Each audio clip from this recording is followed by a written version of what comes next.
I went through a personal journey where I had to be very honest with myself and my family and people who were very close to me several years ago, 8 years ago now almost. And so not only from a professional level, from a very, very personal level, I had to go through that process where I had literally a ball and chain around me because I was I was denying who I was because I thought it was something I could change and I could be a different person. And it was the person other people wanted me to be. And, I made a life choice that I needed to be my authentic self.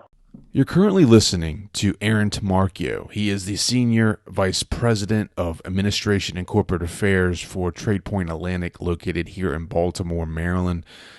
And I absolutely love this conversation because it is authentic, it is true, it is pure.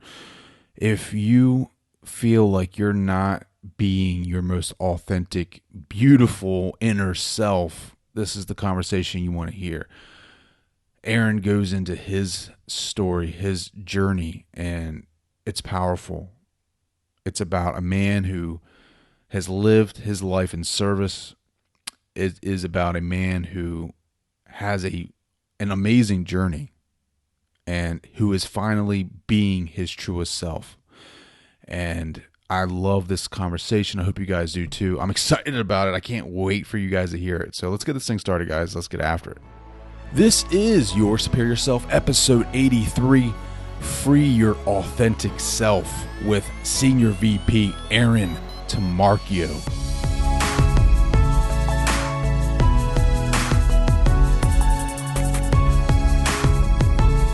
In his book titled Creative Calling, author Chase Jarvis says, "We're taught from an early age to sit down, shut up, and do as we're told, or risk looking weak, vulnerable, or foolish. As adults, the chronic stress and uncertainty of modern life keep us in that closed place, focused on checking off the next box on our to-do list. We get a kind of tunnel vision that prevents us from seeing the opportunities all around us. To thrive, we need to learn to weave back and forth between the two modes, open to closed and back again. To be clear, by creativity, I don't just mean art, as in oil paintings and violin sonatas. Yes, art is a subset of creativity, but creativity itself isn't limited to specific crafts. It's the ability to make your ideas manifest into the world.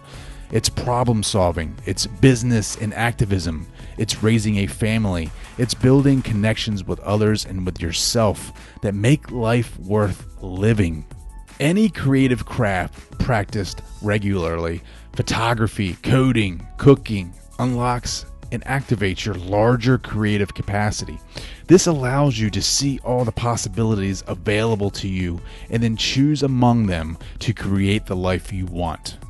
And I absolutely love this book. You guys have to pick it up. This has inspired me to be more creative, to realize that I am a creative person, that I am a creator. I've always struggled with who I really am, and I don't know if you guys have heard some of my interviews on other shows, but I was a follower growing up, and especially in high school, because I wanted to be successful, and I didn't really know how to be successful for myself, and I didn't know what I needed to do, and the easy thing to do was to watch others and how they achieve success, so I went after their path.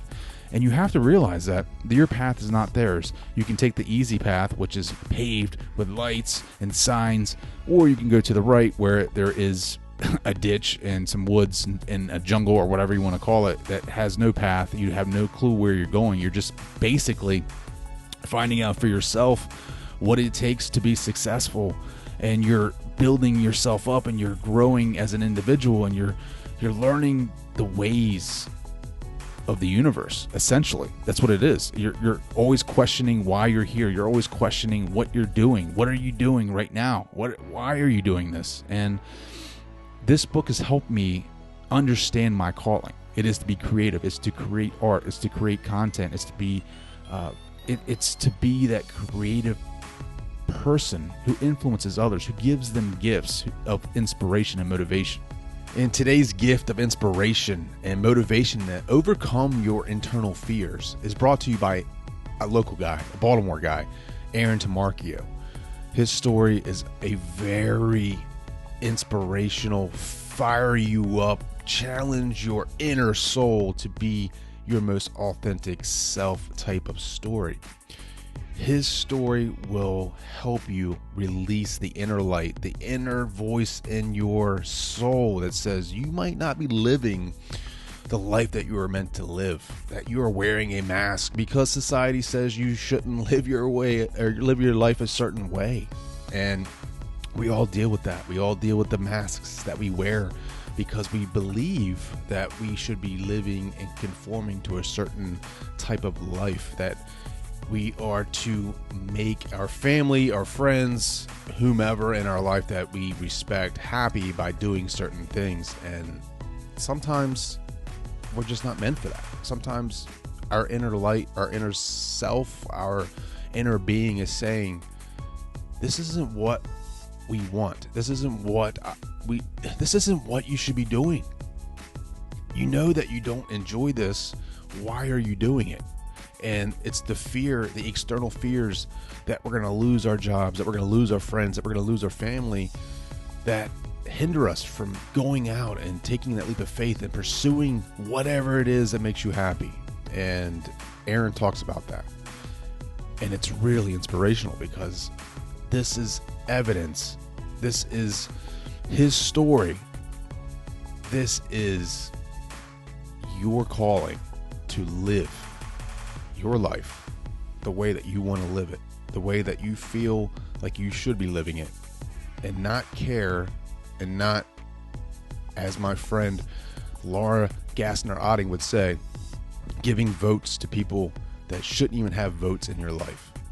So before we jump into Aaron's story, a little bit of background information on him. He is the Senior Vice President of Administration and Corporate Affairs for Tradepoint Atlantic, located here in Baltimore.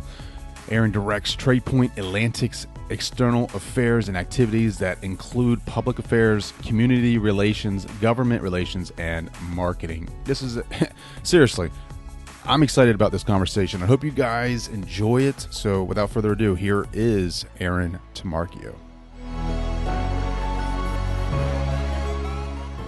What's going on, guys? Welcome back to another episode of Your Superior Self. Tonight, I am joined by a very special guest. He is the Senior Vice President of Corporate Affairs, Aaron Tomarchio. How are you, buddy? Good. How you doing, Trey? Great to be a part of your podcast here, and happy to join you this evening. Do it. So why don't you go ahead and give us an update on the company that you work for. You are the Senior VP of Administration over at Tradepoint. Just give us an update on how the company is doing and what you're up to.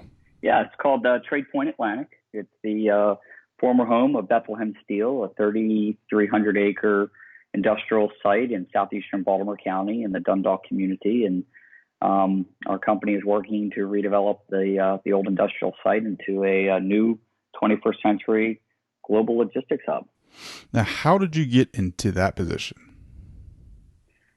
Wow, it's by chance and a little bit of luck. So, my initial background training professionally has been in politics and government and campaigns. So, just prior to joining the firm that owns Tradepoint, I was the chief of staff for the Harford County executive, David Craig, for about 9 years. And prior to that, I was in Governor Ehrlich's administration as an assistant secretary in the Department of Planning. So I had been in politics for a while and helped with Ellen Sauerbrey's campaign for governor, if you can remember back that far, to 1998. So I'm dating myself here, but I've been in Maryland politics for a while, and I wanted to step outside of politics and go into local, into a private sector and be able to help out my local community somewhere else, but in the private sector. And I was able to come across a friend in politics, and in the business I was in, you meet a lot of people. And I've always had the golden rule: you treat everybody the way you want to be treated. Politics is hard right now. We have a politics where people want to make enemies all the time, and that's not necessarily how you have to go about it. So I ended up kind of meeting through a mutual friend, a guy who was needing to recruit for a position in a company called Erickson Living, which is a senior retirement community manager and developer. They're one of the fifth largest in the country, and they're based in Catonsville, as a matter of fact. And they were needing somebody in their corporate affairs group to help with the regulatory aspects of the business and help and help with new sites that they're looking to build on. So I went to work for them. I was there for about 4 months, and I was invited to a meeting with our ownership that owns Erickson Living, and that team was looking at the transaction of the purchase of Sparrows Point. So, and when you're doing a land transaction as large as Sparrows Point, it's going to involve a lot of politics, a lot of government interaction, regulatory interaction, and they needed somebody that was fresh out of government, specifically local government, because you're dealing a lot with land use issues. And you need to be familiar with the state agencies that interact with a project like that. So I was tapped to come over and go to Sparrows Point. So long story short, stint in politics, go to a senior living company, and there for 4 months, and end up working on a major redevelopment project. That is a long road. Politics, especially now, it just seems like it's very. I think I'm sure you deal with it a lot. The politics, local politics, and what you're trying to do and provide for the community. But it just seems like it's so toxic now, right? Like, I don't really like to discuss a whole lot of politics on here because I just feel like it's so different than what it used to be. I don't know, maybe you could hit on that a little bit, but I really, I feel like it just brings you down.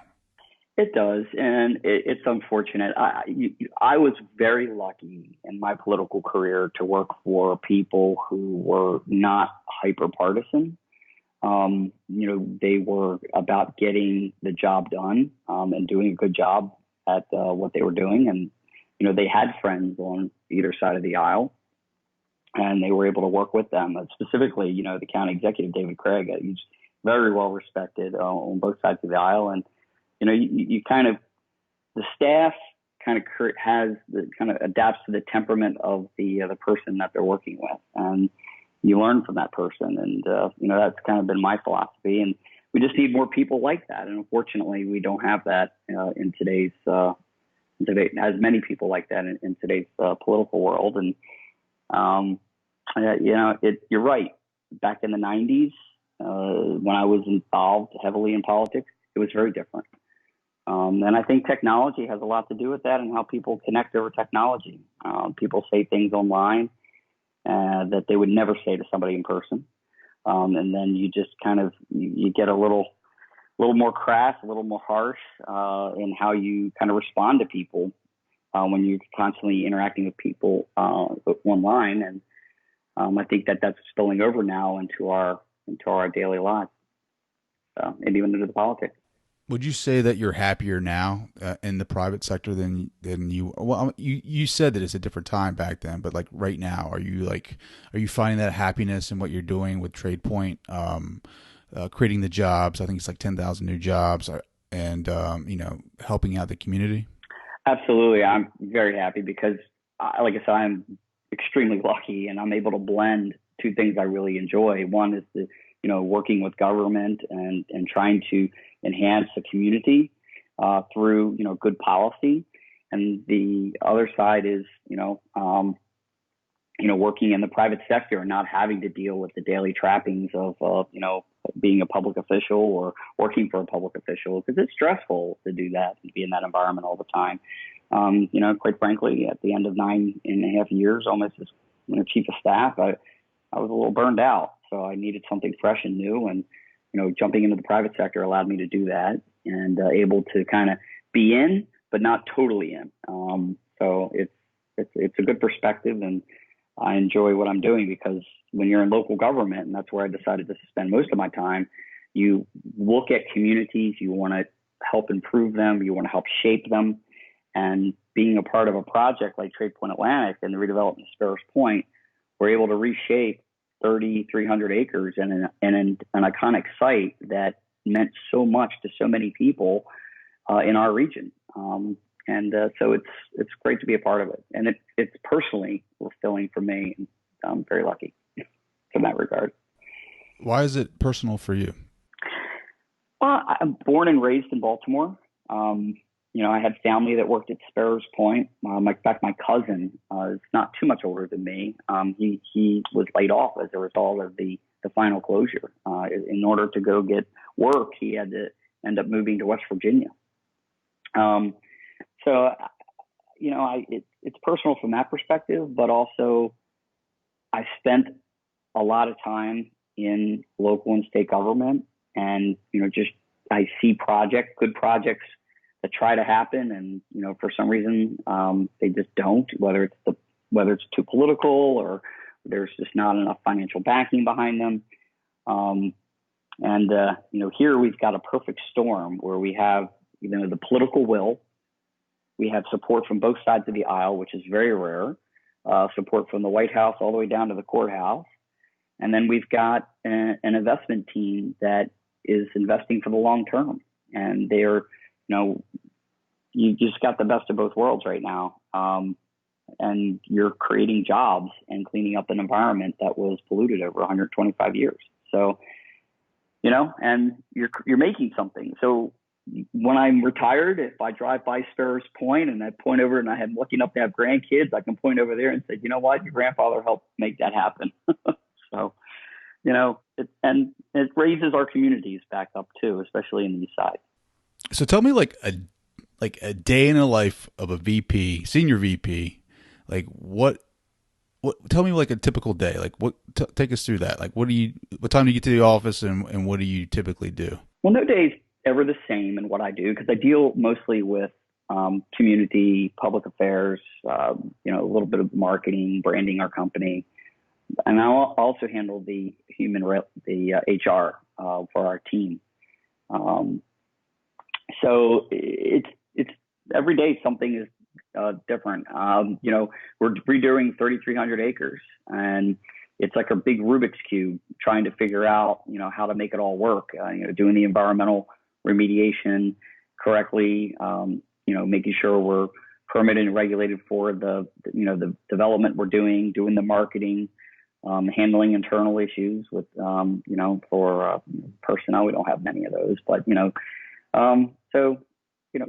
your day, you try to set your day, but sometimes it gets a little ahead of you because events take over. But for the most part, it's spent, getting up in the morning. I get up in the morning, have my coffee. I have about a 25-minute commute into work, listen to NPR, because I find that that's a kind of a great way to just get a quick digest of what's going on.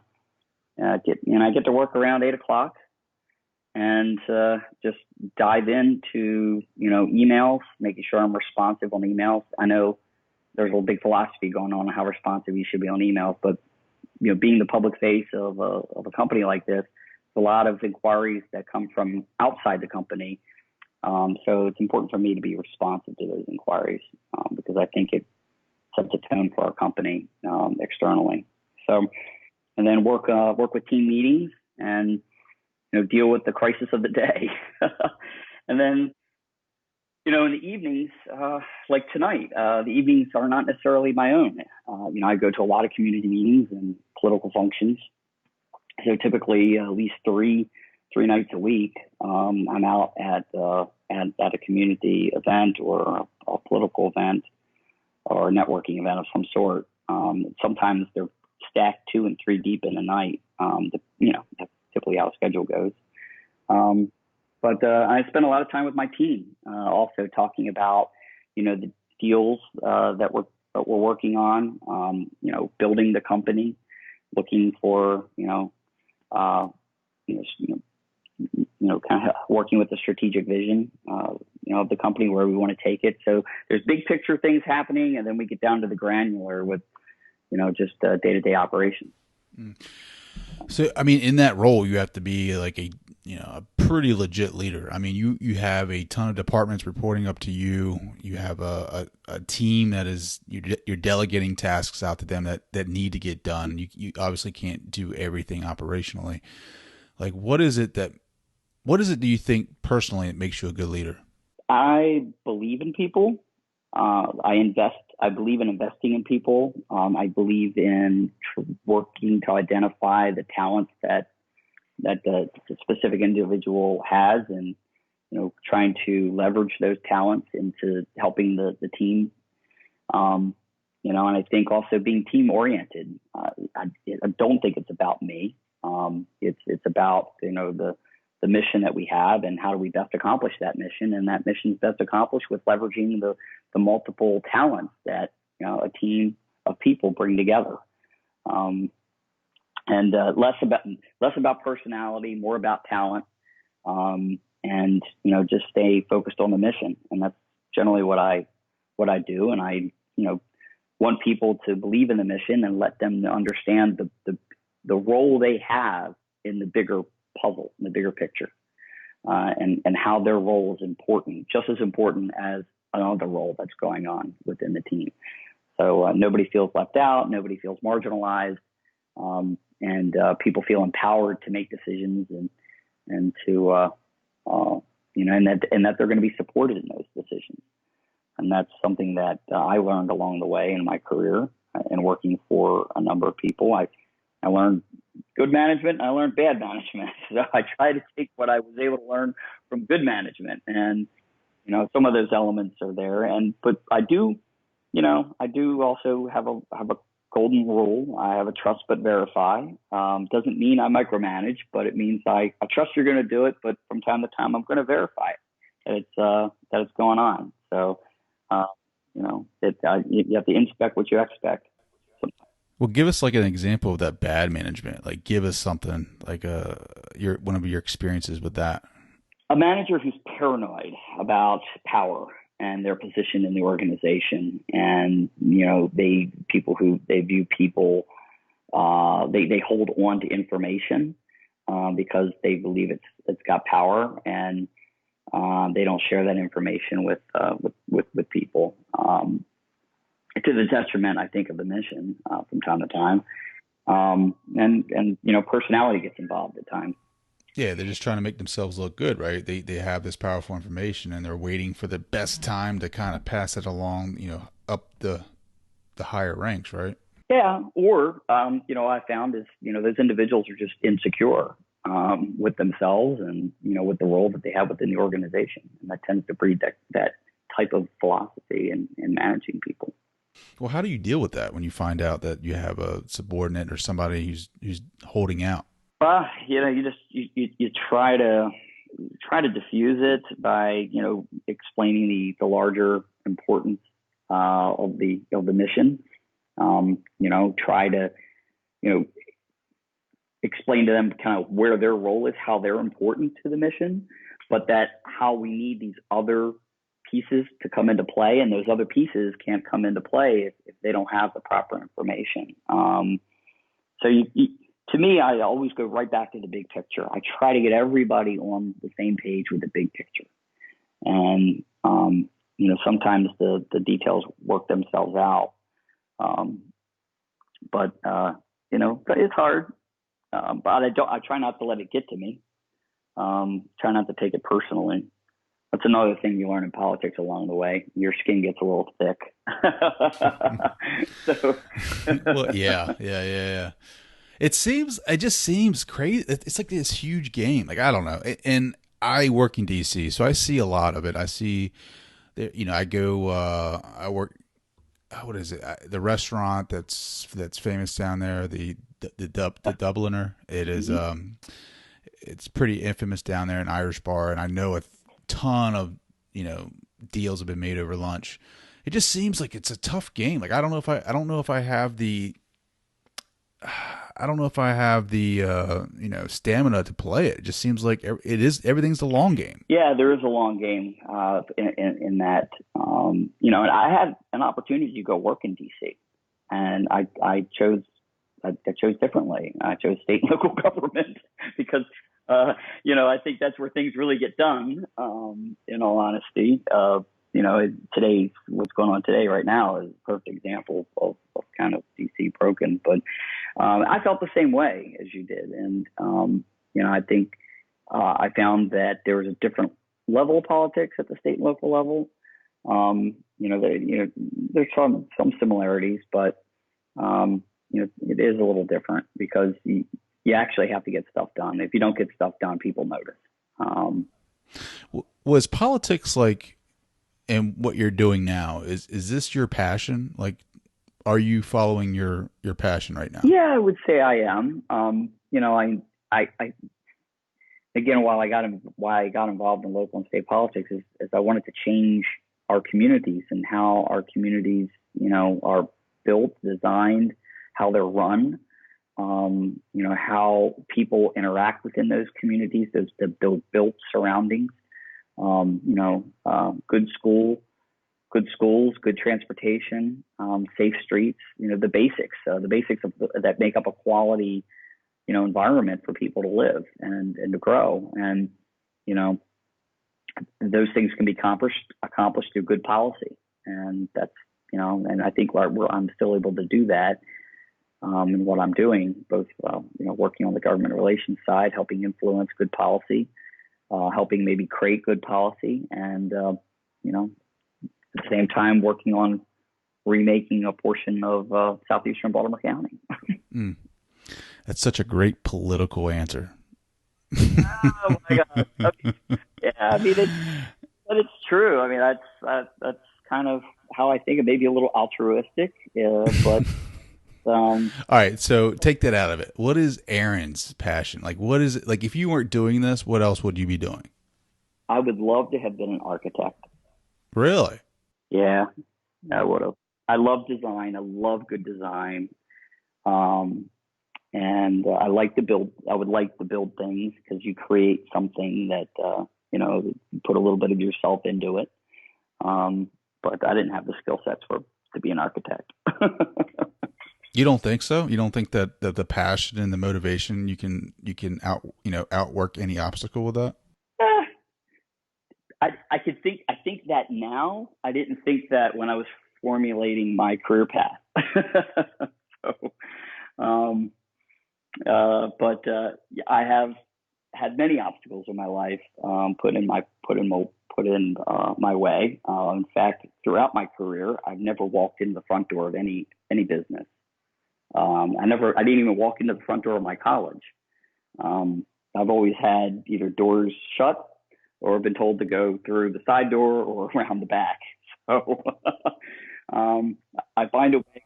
So why is that though? Why is that? I don't know. I guess that's just kind of the way life turned out for me. It turned out great, but you needed perseverance to move you through those times where people were telling you no or that you couldn't do something. Actually, I joke with my friends, and I'm probably getting a little personal here, but no, I love it. Go ahead. Let's go. Let's get personal. Buddy. No, seriously, I was actually rejected from law school. Really? I was rejected from 2 law schools. I wanted to attend law school after I went to college. I went to college at St. Mary's College, majored in political science and public policy. I thought the next logical step was to go to law school. And I do not test well. I am a very, very bad standardized test taker. And according to my SATs and my LSATs, I should be on the corner selling pencils. But that didn't work for me. So when people look at those numbers, and I had a pretty decent resume to go behind it, but I think the numbers, I think in those acceptance processes really weigh heavy. I just didn't make the cut. So, but I think it's the best thing that happened to me, because then that's where I got deeply involved in politics and kind of met some amazing people along the way, which led me to where I am now. Yeah, I just don't believe in the standardized testing. I think personally, I'm a big Seth Godin fan, and reading some of his book Linchpin and watching some of his talks, I agree with him 100% that school systems, right? Like it was they were created to create factory workers. They were created to make us good employees. They weren't created to create the artisans of our times. It wasn't created for that. So the standardized test, I'm not every child, every person is not the standard. We're all different. We should all they should change the whole system, in my opinion. And so, like when you say that, yes, absolutely, they should change the system. I don't, a lot of these schools are, to get these awards for testing well. It's like, okay, they test well, but it's like, what else? They do other things great, right? Like, let's celebrate the art, let's celebrate the technology, let's celebrate other things. Like, Yep. you know what I mean? It doesn't, just because they test well on one test that the state gives out doesn't make them the best students. I mean, it blows my mind, and I hate standardized testing. Yeah. And I hopefully there's going to become a realization that it's not necessarily the way to go. But to your point, not to get overly into education policy, but our education system in the United States needs a complete reform, and we're working off of a 19th century model of educating kids, and in the 21st century, and it's very, very frustrating. And I think we're doing our future generations a disservice. My daughter's about to graduate high school next week. I can see it in her as she was getting to the end of her senior year that she's like, I'm done. I'm not really learning anything. This isn't exciting for me. And she got exposed to college a little early. She did like a half day thing, half at school, half at college. And she excelled like in the college classes she was taking. And I don't know, it was just different. She felt challenged and, was able to think a little more freer and be kind of the person she wanted to be, I guess. Does that make sense? Yeah, absolutely. Yeah. In those classes. And I think that, unfortunately, our kids have to wait until they graduate, they go to college before they can experience that. Well, was she taking classes that interest her? Like, what? Yeah. Did she? Yeah, exactly. She took classes that she was interested in, and she excelled. Yeah. My son, my son's teachers are always coming up to me and be like, your son doesn't pay attention, or Cam doesn't, he's not paying attention. Well, he's not paying attention because he thinks it's boring. Like, the way that you're teaching is boring. He's not right into what you're doing. No, I think we got a one-size-fits-all category, but, that's what we've been trying to do. But anyway, we went down to the education policy. So 50 cents out of every tax dollar goes to education, local government. But, I mean, what kind of feedback have you gotten from the community about Tradepoint? Like, is everybody pretty positive about it? Yeah, right now, but I would say we're 5 years into the project. I was there from day one when we, came in, right in 2014 after purchasing the property. And, the community was skeptical. They were hurt from, the closure of the mill. They were angry from the broken promises of prior owners of that property. Making promises and then breaking them and not necessarily communicating well with the community. They were distrustful of the political environment that they believed kind of led to the decline of the steel mill. People took it very personally. I mean, you had families that had generations that worked at Ferris Point. And so it was deeply personal, deeply emotional. We waded into that. So at first there were people rightfully skeptical, like, who are you? What's your plan for the mill? And, like, we think you're really going to achieve it. And, and it's my mill. So, you don't belong here. We need to make steel again. And, the community had to go through a process where, I think they realized that steelmaking wasn't going to come back, that there was something new that was going to have to be made here. And it was kind of like a death. It was dealing with the death, actually. If you go through the different stages of grief, I think the community went through those different stages of grief. And I think that after a while, they were able to move on. And, they were angry with us for a little bit. But I think once we came in, we put a plan in place. We shared the plan with them. We opened up our offices twice a year. We have an open house where we invite the community in, and we put our entire management team up and, open them up to questions. And they're able to meet with them one-on-one. If they have any particular question about a certain part of our project, they can speak with the person who's leading it.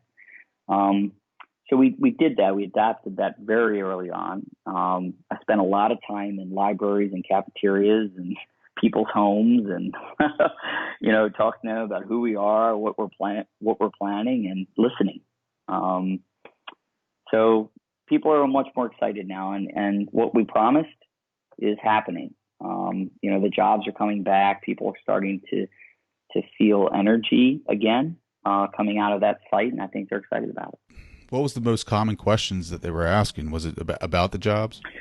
Two. It was about the jobs and the kind of jobs, the type of job. And two was the environment, cleaning up the environment. That site had, legacy environmental issues that was well known in the community. And they wanted, that site cleaned up. And, how are you going to do that? Do you have enough money to do it? Well, what's the plan for cleanup? And then the jobs, the type of jobs that would come back. And I could spend an entire podcast on the type of, on the whole job, the type of jobs that are coming back, and what they are, and what they really mean to the 21st century economy. But I'll save that. I'll save you from that. Well, as long as jobs are coming back, that's great. Yeah. I mean, I think it's like over 10,000 jobs are going to be supported there, right? Over 10,000 jobs are going to be supported there, and another 7,000 in direct from businesses having to scale up to be able to service the tenants that are on site.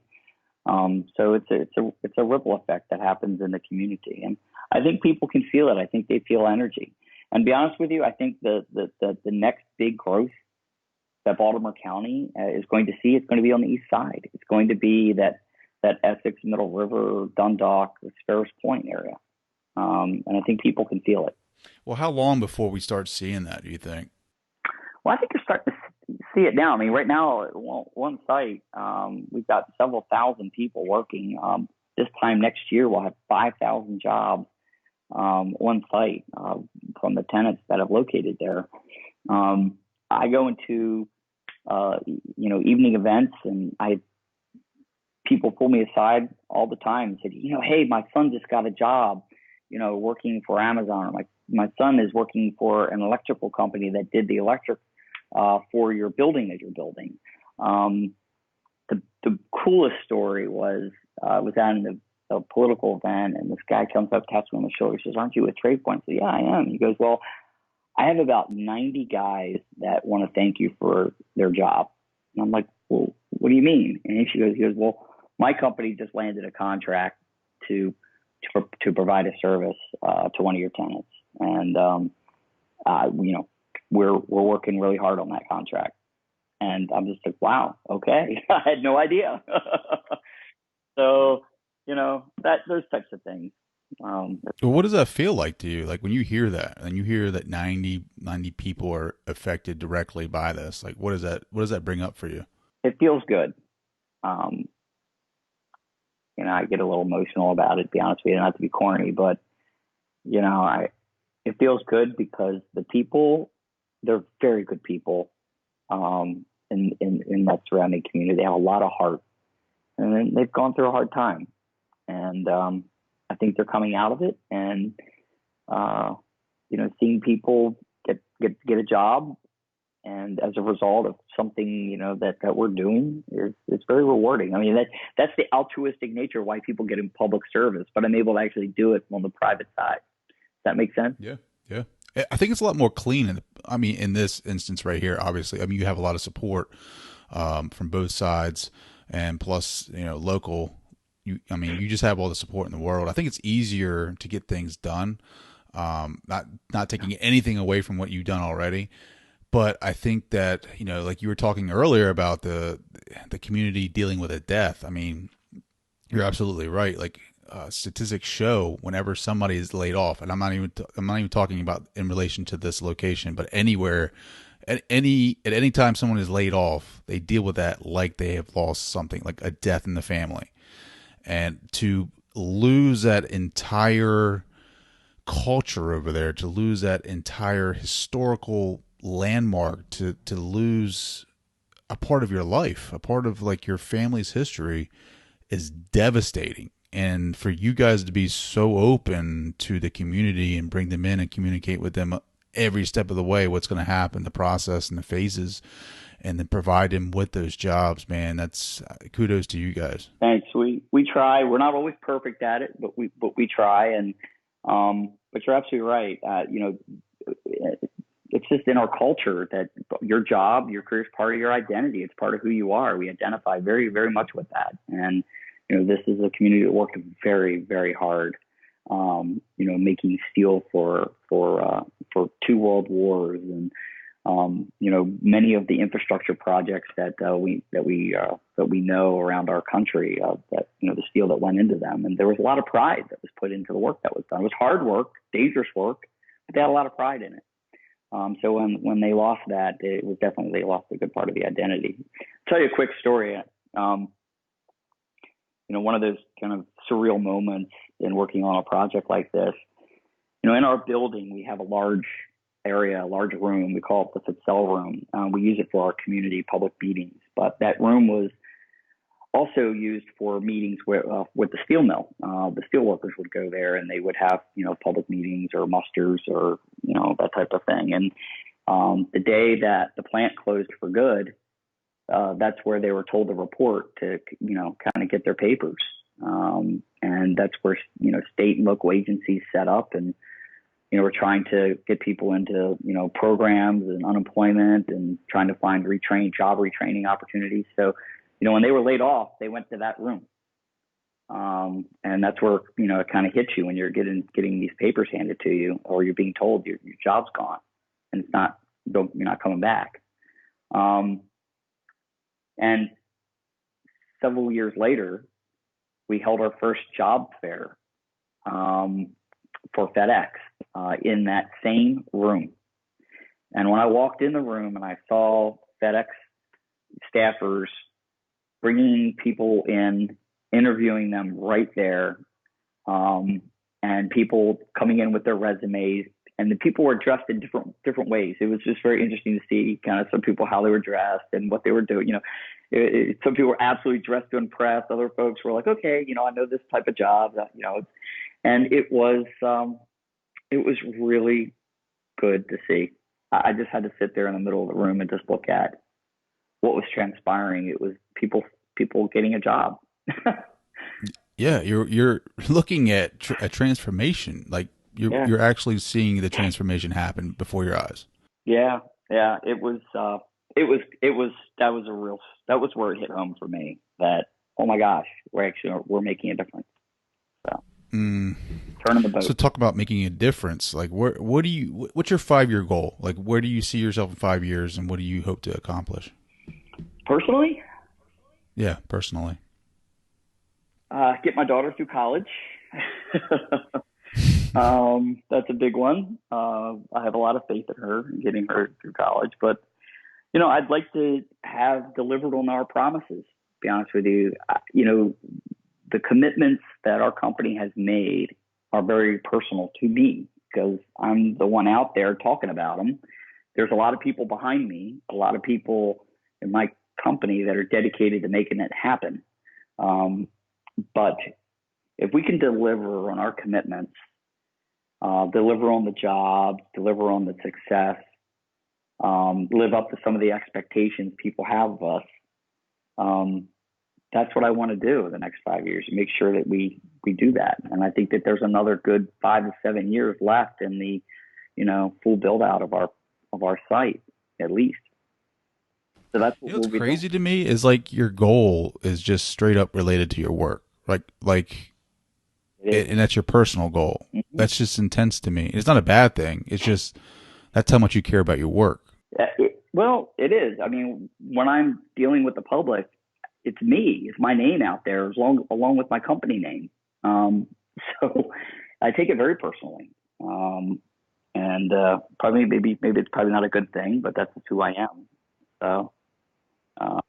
No, I think it's good. I think that that's if that's your goal, and I mean, like I don't know. You ask people, oh, I want to lose 5 pounds, whatever, I want to lose weight. I want to read more books in 5 years, and like you are literally changing a community. You're trying to improve on a community that's been devastated, and I think it's great, man. I just you don't hear too many people talk about their companies with the passion that you do.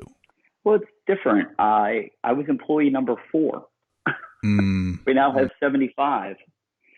So, I like to think, I had a little bit of a hand in helping kind of create the company and the company's culture. And I mean, it's a very privileged position to be able to have that. So yeah, I take a little bit of ownership with it. So when you made that transition to the private sector, were you like fearful at all? Like, did you feel fear failure? Yes, very much. Very, very much. It was like, are my skills going to translate? Well, how'd you get over that? Like, how'd you end up doing it? I learned everything I could about the subject matter I was dealing with at the time. And in that case, it was senior living. So I spent a lot of time just researching, the subject matter and the company and, the policies and the regulatory environment that impacted our company. And just read up on it and just dived right in as much as I could. I mean, that's typically what I had to do when I was chief of staff. You're hit with so many different issues throughout the day, and you have to get smart on them if you're going to make policy decisions or make recommendations to people who make policy decisions. So I used that same tactic and just applied it to trying to survive and just be yourself. That's kind of, I know this all sounds corny, but just be myself and, No, it's not corny at all. And you know what I just came from a conference Monday, and a lot of what you're saying was taught in the conference. Like people, they forget this. Like you need, people are going to either like you or hate you. It doesn't matter. Like you just have to be the most, honest version of yourself. Like if people are gonna, it's transparency. You just have to be whoever you are and not care about what other people think about you. You have to be vulnerable. The more vulnerable you are, and it's just like this chain, like this ball and chain, like falls off you, like this ball and chain of expectation. And once you start being more vulnerable and just being yourself and being transparent with people, the more freedom that you will feel. I mean, that's just my opinion. Mm-hmm. No, I absolutely. And, I went through a personal journey where I had to be very honest with myself and my family and people who were very close to me several years ago, 8 years ago now almost. And so not only from a professional level, from a very, very personal level, I had to go through that process where I had literally a ball and chain around me because I was I was denying who I was because I thought it was something I could change and I could be a different person. And it was, person other people wanted me to be. And, I made a life choice that I needed to be my authentic self. Yeah. So yeah, I did that. I'm going to ask you about it, right? I know. I opened myself up to it, but yeah. So what do you mean? Who is the most authentic Aaron? Well, somebody who's genuine, treats people how they want to be treated. Form solid friendships. Be able to laugh. Enjoy life. I'm a gay man with a wonderful husband that has a 18-year-old daughter. And, it's, But how freeing does that feel to say that, right? And not have any, like, that's who you are, right? Yeah. People are going to either love it or hate it. It doesn't matter. Like, it doesn't matter. Like, you are a human being, and you own it, right? Like, own it and be it and love it. And people are going to love you or hate you, and it doesn't matter. It's just, It is who you are. And get up every day and don't worry about what people say, because that sun's going to be out tomorrow, and it's going to be a great day. Yeah, no, and it's at the end of the day, some of those people. There's a saying my county executive, I call him the boss. He used to, and it's so true. He said to me a lot of times we were dealing with tough people. He says, "Don't let them rent space in your head. That's a valuable real estate up there." Absolutely, absolutely. So how do you feel now? Do you feel like you're free? I do. I feel like I'm free. There's still some regrets and people I hurt along the way that I'm not happy about, but I do feel free, and I feel like I can be who I want to be, and I think it translates into my professional life as well, because if you're happy personally, and you can put your best foot forward professionally, and you're dealing in honesty, which I pride myself in my public role with my company. You have to be honest with yourself first, So, I think it's part of who you are, makes up who you are and who you project out into the world. And if you're somebody who's got a front-facing job like myself, that's what you're projecting out to the people that you're interacting with. Yeah, man. Thank you. Does that make sense? Yeah, absolutely. Thank you for sharing that, dude. That's so powerful. Yeah. That's what I do on this show, man. I try to empower those to find the power inside of them to live their truest self, right? Like, to be your superior self, and whatever that may look like, dude. Like, thank you for sharing that. That's powerful, and it's motivated me to be more transparent and to be vulnerable, and that's what I'm trying to do. Like, last week, it was Monday. It was a powerful speech. It was a powerful speech that I went to. It was Cadre Con, and they were just like, it was a talk about, it was marketing, but somehow it flowed into being transparent. And it's just like, we worry so much about what other people are going to say or think about who we are, that we try to conform to that, and we don't ever live our best life. We don't live who we truly are. And that's when you really hurt other people, and that's when you really hurt yourself, is because you're trying to conform to their beliefs and their expectations, and you're not fulfilling your own. You're not fulfilling your goals. You're not trying to do what makes you happy. And that's when you're slowly dying. Like, you're like dying very slowly, and you can't let that light shine through. Like, nobody can really see who you really are, connect with that. Yeah. Because if you don't, it just, people become less personal with one another, and it goes right back to the political conversation. You don't build a relationship with the people. People got this wall up, or got this image they're projecting that maybe they're not who they are.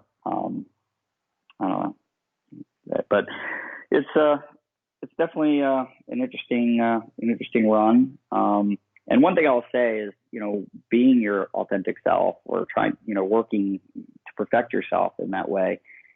One thing I learned in that process was, I think I underestimated the people who really truly cared about me. You think all these things you think all these bad things are gonna happen as you make a life choice or decision, or think that it's going to be unpopular. But when I did in my particular case, I should have given the people that were in my life more credit.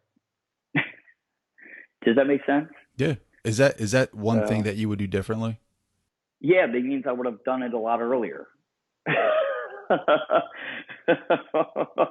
You know, maybe, yeah, I wouldn't have been, afraid. And What was your biggest fear? losing, uh, losing my family, my friends, people losing, respect for me and who I am, and people thinking that I'm different, that I am a different person, that I am not the person that they've known for so many years. When I'm really the same person. I'm just maybe a more authentic version of myself. But nothing else has really changed. But it's, that was a big fear of losing that. And then for me, Did any of those fears come true? not really. I mean, I think I've maybe lost a few people, but not a whole lot. And I think the time that it happened, society and culture was changing a little bit, and that, to be more accepting. Yeah, I mean, I was involved. I was in public office, I was in the political world at the time when I did that.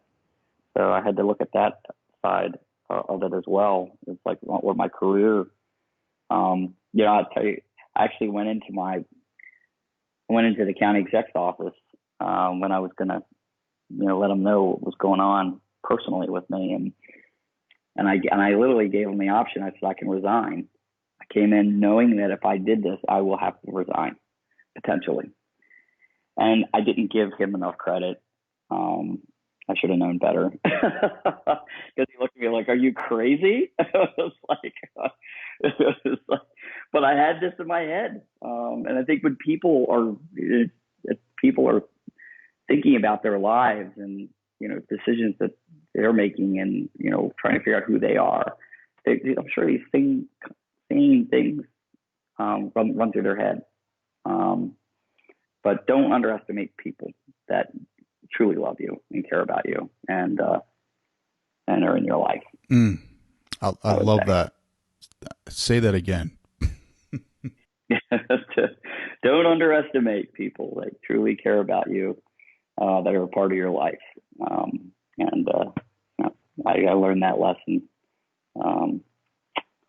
But it was kind of an interesting story. God, I got really personal on that one. Dude, that is what this podcast is about. Do you know how many, like, this is, yesterday I just had an interview with a buddy of mine, and I'll wait for the listeners are going to have to wait and see, because it's an awesome interview. It's very powerful. He talks about his dad and how he died in his arms, and he was on the other line crying. Like, this podcast is to inspire others to find the motivation to move forward in their lives.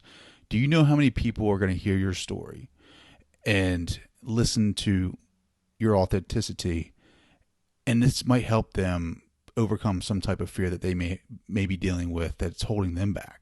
You're going to inspire. You are going to inspire somebody to move forward in their life, and I think it's our responsibilities to be. It is our responsibility to be transparent with people, to be vulnerable, because it inspires others. That is our gift to them, is to give them motivation to live their best life. It is us helping the community. It's people like you and I that are trying to be the best versions of ourselves and be. We're not perfect. We fuck up, right? We screw up. We're human, but we can try to help each other out along the way. And your story, thank you for sharing it. It's going to inspire, and don't worry about getting personal. Trust me, it's all a part of the podcast. Yeah, no, it is. And, I think if we're put our true selves out there, our authentic selves, we're able to be interconnected a little more, make better, more meaningful connections with people. And I think lately with this digital age and, the type of the way we communicate nowadays, people create avatars on their, online chat rooms, or you take a selfie and you doctor it up with whatever to make you look the way you want to feel like you want to. I think it drives people further apart rather than bringing them together, because you're starting from a flawed basis of communication. You freaking Snapchat has these stupid filters on them that everybody has on there, and like you see them on Facebook, and it's their profile pictures, and it's just not who they are. It's just we need to be more transparent. You need to be who you are and who you truly are, and stop trying to cover shit up and wear masks. Yeah, well, it enhances greater, more meaningful connectivity between people. If we are able to do that. And I think, and if we do that, I think that solves a lot of problems, societal problems that we're dealing with right now. Absolutely. So I'm going to go deep again. Like, what would you tell your daughter, like right now? Well, I'm going to get emotional because, she's going through a major life change now, getting ready to go out into the world and to college, graduating high school, and very proud of her. I would say, and I think this is starting to come out in her, is to be who you want to be happy with yourself, and to always be kind to others, be accepting and persevere. The road is going to get hard. The road is not going to be easy all the time. And, have confidence in yourself to, move you into a position where you can accomplish your goals. And just don't let anybody say no. If you got to go into the back door, you got to go in the side door, do it. But hold your head up high doing it. And, life is going to throw you some curveballs, and it's how you deal with those curveballs is what makes, you, which makes you who you are and how you grow. I tell her, just be happy. And we're only on this earth for so long. And, you should be happy, and you should make a difference doing it, and leave a mark, no matter how big or how small. Leave a positive mark behind that will make you proud. And, and that's it. And maybe hopefully I inspire a little bit of that. But, that makes sense. Powerful. That is powerful, man. Thank you for sharing that. How can people connect with you if they have questions about Tradepoint Atlantic, or they just want to get in touch to say hi? Yeah, no worries. So they can connect with me. Email, probably best. It's first initial, my name, my last name, Tomarchio, Tomarchio, at tradepointatlantic.com. Feel free to connect with me on Facebook or LinkedIn. It's Aaron Tomarchio. I'm very open. I accept most friend requests, and I'm one of those people that have my cell phone on my business card. So nice. So I'm open, willing, and able to help and pay it forward where I can. So I love it, dude. I want to say thank you for joining the show. This has been a powerful interview, conversation, and you're doing great works. And I just want to say thank you for, being open and sharing your story and inspiring others to get over that fear, to pursue their most, and I don't want to say happier. I want to say truest self. Yeah. Yeah, I think with the truest self, you become happier. I want to say thank you to Aaron for joining the show and sharing his story with all of us. I want to say thank you to you, the listener, for downloading this episode. If this is your first time listening to the show, please hit subscribe and leave a rating and a review. It helps me scale the podcast. If you're interested in receiving the newer episodes directly to your inbox, please sign up for my email list. You can do that by going to yoursuperiorself.com and filling out a application over there to get on that email list. You can also text the word superior to 444-999, and that will automatically sign you up for new episodes, news, and blog posts sent directly to your inbox. You can follow me on social media at tdowns80 on Instagram and at DownsTrey on Twitter. You can check me out on Facebook at Trey Downs and Your Superior Self business page, where you can find all the backstage. I don't know if it's backstage. I guess it would be the in-studio content or the behind-the-scenes look at the podcast / whatever I'm doing at the time. Thank you guys so much for hanging out. This has been really great. And lastly, I want to thank Bryce Alvord for supplying the music in this episode. All right, guys, have a great week, and I'll talk to you later.